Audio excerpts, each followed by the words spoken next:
Buddy, this is another one. Santa through the computers.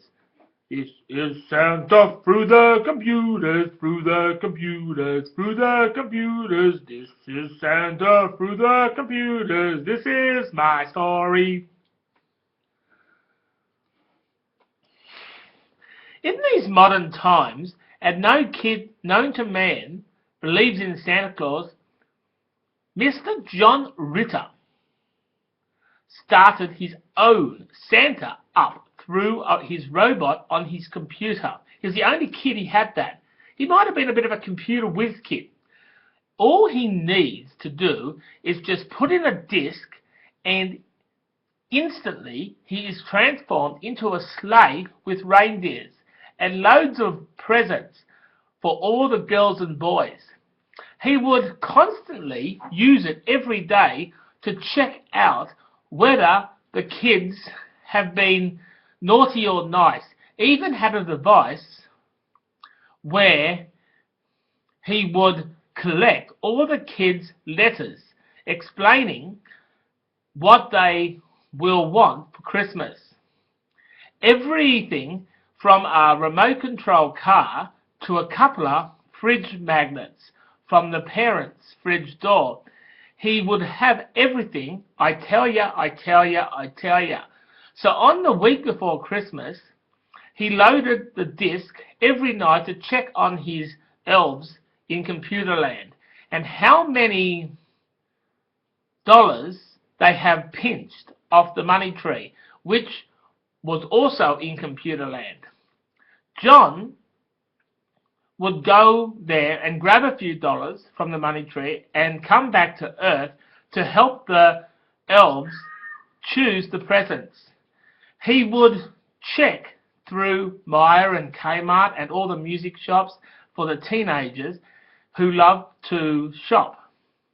He would have a whole bag full of goodies to put his computer sleigh for the Christmas Eve rush.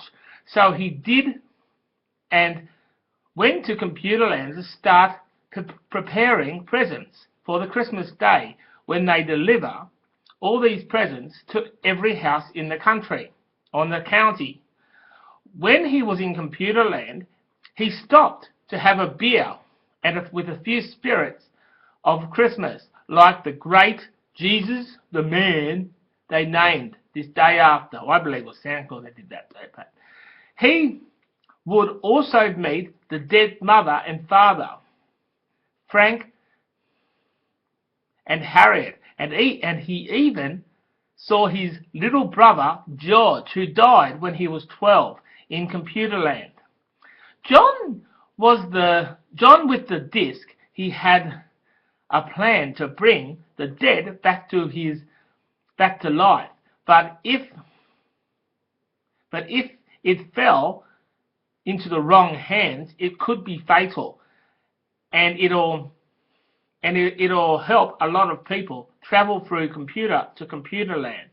We would have lots of people there, so because we have lots of people there, so he became very quiet about it. Days were getting closer till John put on his Santa suit and travelled through the computers delivering presents like it was Jake would get a remote control army van and Vanessa would get a state-of-the-art Barbie doll. But it came down to Shane, a non-believer, who would say that was never going to happen. Santa flying through the computer waves, but John just ignored him and went about making people happy, working through computers. He just ignored Shane every 10 times a day. He would hassle him. The annoying thing for Shane is that John is 13 and he is 20. Maybe he is just really jealous of John every time he sees it. They were brothers. Days and nights went by when John was constantly arguing with Shane, and John said, but the elves were always doing what they were told. It was Shane who was being a real pain in the neck, labelling each present with the owner of each computer, as the presents would shoot out as the morning drew nearer. What would happen is when they shoot down, they will drop the presents down the computer into the people's houses all over the world. So Christmas Eve, John said good night to his family and headed for Computerland to deliver the presents. Shane followed him, saying, never going to happen, never going to happen. But what happened? Shane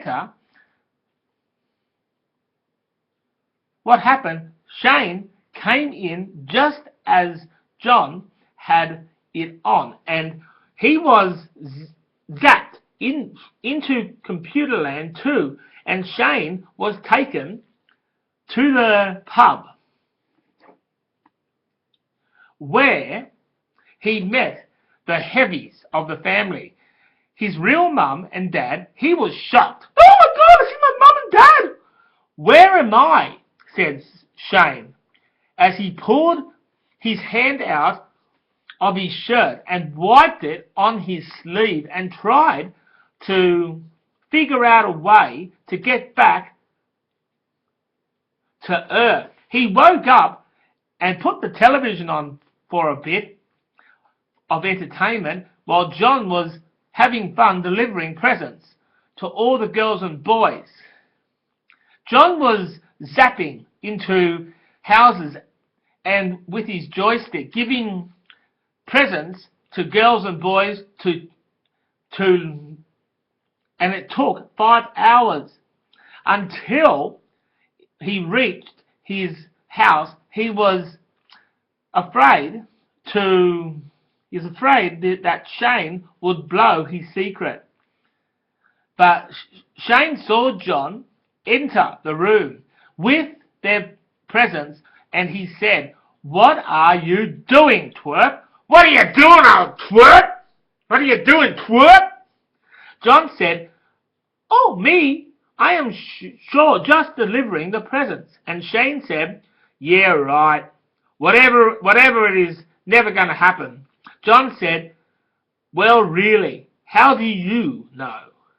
And he zapped straight back to his computer and turned in. And Shane never doubted him again, because you know why? Shane saw heaps of great presents under his tree. "But I don't deserve it," he said. I said, "Yeah, but still, you deserve it because you get it. Because that's what I do. Santa is a nice person. He just found a better way through the computer instead of a chimney." Okay, catch you later.